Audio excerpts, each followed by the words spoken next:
Halo teman-teman, Assalamualaikum. Kembali lagi di channel YouTube aku, Mediana Putri. Di video kali ini aku bakal membahas tentang cara menentukan budget untuk umroh mandiri agar lebih hemat. Nah, tapi di sini kalau garis bawahi ya, hematnya bisa sesuai dengan kemampuan masing-masing. Jadi aku percaya kalau misalkan budget orang itu sangat beda-beda, sangat variatif. Ada yang menurut kita mahal, tapi berapa orang murah. Ada yang menurut kita murah, tapi berapa orang mahal. Jadi di sini aku mau ngasih tipsnya aja nih untuk menentukan budget yang sesuai dengan teman-teman inginkan. Pertama, kalau mau umroh mandiri itu yang perlu diperhatikan adalah mau season apa umrohnya. Jadi ada high season, ada low season. Emang high season itu kapan sih? Di bulan apa? Nah, high season itu biasanya jatuh pada musim dingin karena cuaca di Arab Saudinya tergolong sejuk atau bahkan dingin sih sebetulnya ya. Bahkan bisa sampai 8 derajat, 7 derajat gitu teman-teman. Nah, biasanya ini jadi favorit jemaah karena cuaca di Arab Saudinya tidak panas gitu kan. Jadi melakukan ibadahnya dengan sejuk, dengan dingin seperti itu. Jadi biasanya bulan-bulan high season itu adalah di bulan November, Desember, Januari, dan Februari. Itu bulan-bulan yang dimana Arab Saudi itu sangat sejuk bahkan dingin teman-teman. Nah, biasanya untuk di high season itu harga-harga semuanya itu biasanya naik. Ya ada yang mungkin naiknya sedikit atau yang naiknya bahkan sangat banyak gitu ya. Nah, untuk harga tiket pesawat biasanya memang lebih mahal dari bulan-bulan yang lain. Untuk harga hotel itu sudah pasti untuk high season harga-harga hotel itu lebih tinggi dari bulan-bulan lain. Misal aku kasih contoh nih, yang biasanya rate hotel tersebut misal 700.000 per malam. Kalau di high season itu bisa 2 kali lipat teman-teman, bisa 1,5 juta gitu untuk per malamnya. Jadi di high season memang bisa 2 kali lipat. Cuman memang nilai plusnya bagi orang yang menginginkannya ya, itu cuacanya adem di sana, dingin gitu kan. Nah, terus kalau misalkan low season itu di bulan apa sih? Low season itu biasanya jatuh di musim panas. Musim panas itu biasanya bulan Juni, Juli, Agustus, September. Itu bulan yang biasanya lagi panas-panasnya untuk cuaca di Arab Saudi. Tapi jujur aja nih teman-teman, kemarin aku itu umroh di low season atau di bulan Juli Agustus. Memang terasa panas, tapi bagi aku yang selama ini tinggalnya di daerah Banten ya teman-teman, yang memang sudah biasa panas, menurut aku nggak ada penghalang sih, nggak masalah gitu. Panasnya mirip-mirip aja sama di daerah aku gitu ya, walaupun memang lebih panas gitu. Tapi alhamdulillah itu tidak menjadi halangan aku untuk beribadah umroh di tanah suci gitu ya, selama di musim panas tersebut alhamdulillah tidak ada halangan. Nah, untuk di low season itu memang harganya lebih murah dibanding di high season. Misal kasih contoh lagi, kalau misalkan di low season tadi, di high season tadi harga hotel bisa mencapai 1,5 juta per malam, ya di low season itu di bawah itu aku udah sudah menganalisa setiap hari gitu. Bahkan ya aku selalu cek kalau di bulan ini perbandingan antar bulan Januari dengan bulan Agustus misal gitu ya, itu memang beda teman-teman. Jadi harga di bulan Januari itu memang lebih mahal dibanding di bulan-bulan yang masuk dalam musim panas. Jadi itu. Jadi balik lagi ke teman-teman ya, mau di high season atau low season. Nah, setelah sudah menentukan bulannya, oh ternyata aku tetap lebih nyamannya pengen di bulan Januari nih, di musim dingin. Ya udah, jika sudah pengen menentukan di bulan tersebut, bisanya di bulan tersebut gitu ya, baru di situ kita juga bisa menentukan untuk tahap selanjutnya. Yang kedua, untuk pemilihan maskapai. Nah, untuk di pemilihan maskapai ini ada 2 pilihan. Teman-teman mau pilih maskapai LCC atau FSC, yaitu maskapai yang berbiaya rendah untuk biaya dasar penerbangannya, dan untuk biaya lain-lainnya itu ada penambahan gitu kan. Nah, Kalau misalkan FSC atau full service carrier itu sudah full service gitu ya. Jadi sudah termasuk bagasi, sudah termasuk makan dan lain-lainnya. Jadi kalau misalkan LCC seperti contohnya AirAsia, apalagi ya, Scoot kayak gitu, itu maskapai LCC biasanya harganya lebih murah. Tapi kalau ada kita mau beli yang lainnya itu bisa membeli lagi di aplikasi tersebut makanannya atau bagasinya gitu kan. Kalau misalkan di maskapai full service seperti Garuda, Saudi Airlines, itu Emirates dan lainnya itu sudah full biayanya mencakup semua. Memang biasanya jauh lebih mahal, tapi memang sudah mencakup semuanya. Jadi balik lagi ke kenyamanan teman-teman nih, mau pakai maskapai apa. Nah, selanjutnya adalah pemilihan hotel. Tentunya setiap orang punya standarisasi hotelnya masing-masing ya. Ada yang mungkin pengen bintang 2 pun gak masalah, bintang 3 pun gak masalah. Tapi ada juga mungkin yang pengen hotelnya itu di pelataran atau hotel-hotel yang mostly rata-rata bintang 5. Mungkin alasannya macam-macam ya teman-teman. Ada yang ngerasa, oh saya bawa bayi jadi pengen hotelnya yang deket aja. Oh saya bawa kakek nenek saya atau ayah ibu yang usianya sudah lansia gitu, jadi kasihan kalau jalan yang agak jauh, jadi saya pengen hotel yang bintang 5 yang ada di pelataran. Balik lagi ke teman-teman, kenyamanan teman-teman mau hotel yang mana. Nah, kalau pengalamanku kemarin, aku pakai hotel bintang 3 yang namanya adalah Emaar Al Khalil.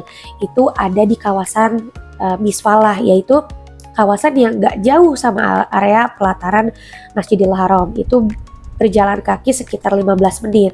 Alhamdulillah karena ya masih muda gitu ya, jadi jalan kaki 15 menit itu ya enteng banget sih, nggak jauh lah, malah kebilangnya deket sih kalau menurutku ya teman-teman. Tapi mungkin beda lagi kalau pertimbangannya kita bawa orang tua atau membawa anak kecil.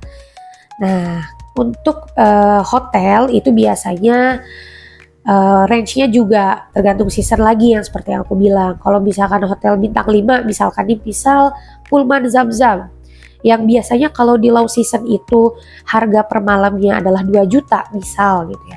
Itu kalau di high season bisa 3 juta atau bahkan 4 juta per malamnya teman-teman. Jadi tentukan lagi mau hotel apanya, itu sesuai dengan budget teman-teman lagi. Selanjutnya, teman-teman bisa menentukan transportasi bandara. Transportasi bandara ini juga jadi pilihan penting ya teman-teman, karena mau naik apa nih? Mau naik bus, harganya pasti lebih murah. Mau naik Haramain, kereta cepat, harganya pasti agak lebih mahal gitu kan.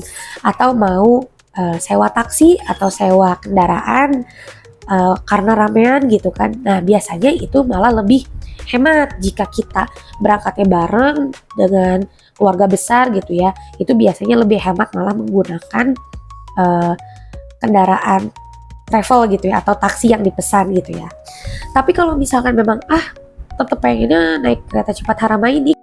Nah, untuk transportasi dari Mekah ke Madinah juga menjadi perhitungan, karena transportasi Mekah ke Madinah atau sebaliknya ya, Madinah ke Mekah itu biasanya harganya lumayan karena kan jaraknya jauh ya teman-teman. Jadi kalau misalkan Haramain ya pasti lebih mahal, dan kalau misalkan bus atau naik taksi atau naik kendaraan yang disewa gitu ya, yang dirental juga pasti lebih mahal. Tapi sesuaikan kembali dengan keinginan dan kebutuhan teman-teman. Kalau misalkan menurutku nih, saranku kalau misalkan teman-teman itu ramean, banyak kan, mungkin lebih baik memang pesan mobil rental yang bisa banyak seperti Hiace gitu kali ya teman-teman ya. Tapi kalau misalkan hanya keluarga kecil gitu ya, menurutku lebih enak pakai Haramain Train, itu lebih cepet gitu ya waktunya gitu kan. Atau kalau misalkan mau santai aja nih di perjalanan, jadi gak apa-apa pengen menikmati kota Mekah ke Madinah, Madinah ke Mekah gitu ya, itu bisa naik bus. Naik bus itu harganya lebih murah teman-teman. Jadi bisa menentukan mau naik apa. Selanjutnya, selama umroh di Mekah dan di Madinah itu mau kemana saja, atau kalau kata kita bahasanya city tour ya, mau kemana. Nah, di sini jadi penentuan juga karena kita harus sewa jasa city tour, sewa mutawif jika ingin dijelaskan gitu kan. atau ingin sewa kendaraan lagi gitu kan, itu menjadi perhitungan mau kemana aja. Terus selanjutnya adalah menentukan untuk makan. Makannya di sana mau pure full beli di sana semua makanannya, atau memang ada setengah yang kita mau bawa bekal misalkan gitu ya. Jadi kalau aku sih kemarin teman-teman, aku tetap bawa berasnya aku bawa beras porang yang tinggal seduh, jadi simple.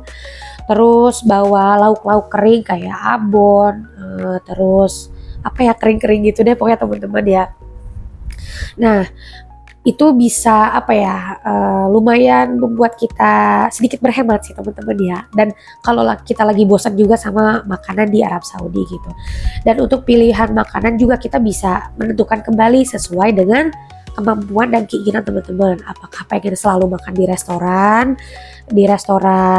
di mall sepertinya gitu ya, kayak food court gitu kan, atau ingin beli makanan-makanan di pinggir-pinggir jalan aja, toko-toko pinggir jalan kayak kebab di pinggir jalan gitu, atau nasi kabsah biryani di pinggir jalan gitu, atau mau beli makanan-makanan khas Indonesia, jajanan khas Indonesia yang biasa di dekat sekitar WC3 tuh yang harganya 15 rial gitu kan. Itu bisa juga. Jadi tentukan teman-teman itu lebih pengen seringnya itu makan di mana gitu kan. Apa memang lebih pengennya semuanya full pengen makan bekal aja, itu boleh, tergantung dari keinginan teman-teman sendiri. Nah terus oleh budget untuk oleh-oleh gitu. Nah setiap orang pasti ada keinginan untuk pengen beli oleh-oleh untuk sanak saudara di tanah air di Indonesia gitu kan. Nah tapi apa ya, demi menghindari berlebihannya kita membeli barang di sana, terlebih biar gak terlalu banyak juga gitu ya, kan nanti kita mikirin koper kita juga ya teman-teman ya, nggak boleh lebih dari ketentuan maskapai gitu, kecuali kitanya memang mau bayar lebih kalau ada kelebihan bagasi gitu ya.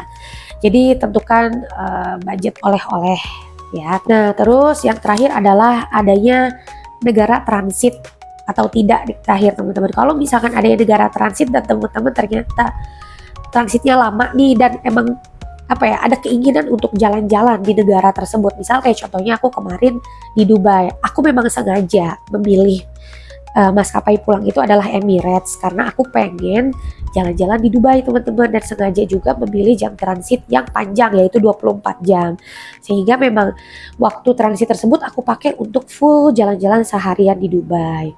So akhirnya ada juga dong biaya yang aku keluarin untuk jalan-jalan seharian di Dubai itu, untuk makan, untuk beli oleh-oleh di Dubai, untuk transportasi. Jadi teman-teman bisa catat juga, bisa perhitungkan hal tersebut. Nah, kalau misalkan udah semua nih, yaitu dari mau pilih seasonnya season apa, maskapai apa, hotelnya hotel apa, transportasinya apa, mau kemana aja city tournya, mau makannya tentukan mau makan di mana gitu kan. Terus visa, visa kelewat, mau visa yang jenis apa, terus oleh-oleh budgetnya berapa, dan terakhir adalah adakah negara transit yang bakal dikunjungi gitu kan. Nah kalau itu sudah di breakdown semua oleh teman-teman, insya Allah nanti bisa terlihat untuk total dari yang dikeluarkannya berapa. Untuk aku kemarin, pengalaman aku kemarin sudah aku breakdown total semua yang aku keluarkan, itu aku habis 24 juta per orang teman-teman. Itu sudah benar-benar semuanya dari awal aku berangkat sampai akhir, pokoknya semuanya sudah dihitung, makan, jajan, beli oleh-oleh, jajan di Dubai, pokoknya intinya udah semuanya itu aku habis 24 juta satu orang. Nah dan menurut aku alhamdulillah itu worth it untuk aku ya teman-teman ya. Jadi bagi teman-teman yang memang mempunyai standarisasi sendiri, itu sangat bebas, sangat silahkan. Misalnya aku pengennya budgetnya di 20 juta aja kak, gak boleh lebih dari 20 juta, it's fine, itu boleh. Teman-teman harus pintar mengatur rincian biayanya yang akan dikeluarkan gitu ya, insya Allah bisa. Tapi menurut aku saranin juga nih, jangan sampai teman-teman juga kayak karena saking pengen dia misalnya cuman pengen 17 juta aja, cuman pengen 15 juta aja misalkan, tapi sampai bikin teman-teman sengsara di sana. Misal kayak nggak enak naik kendaraannya, malah misal banyak jalan kaki atau kendaraannya nggak nyaman atau hotelnya sangat-sangat tidak nyaman gitu ya karena saking milih yang murahnya. Menurut aku jangan teman-teman, kita itu kan mau ibadah di sana, kita juga pengen yang nyaman apalagi di negara orang teman-teman, bukan di negara kita sendiri gitu ya. Kita yakin aja ke Allah, bismillahirrahmanirrahim, kita ini niat untuk ibadah. Jadi apa yang kita keluarkan insya Allah itu akan diganti sama Allah berkali-kali lipat. Pokoknya insya Allah akan Allah cukupkan. Jadi bisa yakinkan seperti itu di hati teman-teman ya. Oke teman-teman, thanks for watching. Semoga tips-tips itu bermanfaat untuk teman-teman. Semoga kita semua bisa selalu diundang ke Baitullah lagi dan lagi. Amin ya rabbal alamin. Untuk teman-teman yang mau join grup WhatsApp untuk belajar perihal umroh mandiri, silahkan bisa gabung grupnya. Nanti aku taruh linknya di komen teman-teman, tapi mohon untuk yang bergabung itu yang benar-benar ingin belajar ya teman-teman ya, jangan ada penyelundup yang malah ingin menjelekkan umroh mandiri atau ingin sekedar malah berjualan jasa yang lain seperti itu ya. Jadi untuk yang benar-benar belajar dan ingin mencari tahu lebih dalam perihal umroh mandiri. Oke, terima kasih teman-teman, semoga bermanfaat. Assalamualaikum.